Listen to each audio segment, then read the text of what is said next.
In front of me is Samsung Galaxy Z Flip 7 FE, and today I would like to show you how you can operate apps permissions.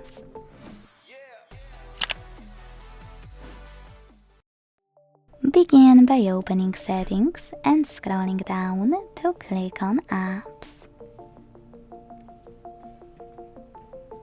Now tap on those three dots at the top right corner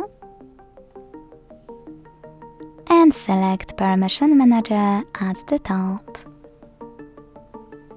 Finally, pick any feature you want to manage and select one of your apps. I will go with Facebook from Not Allowed section.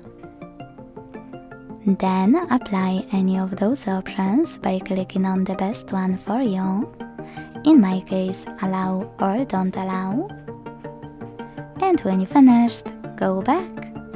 As you can see, after that, Facebook just gained access to my device's calendar. But you can always pick any feature.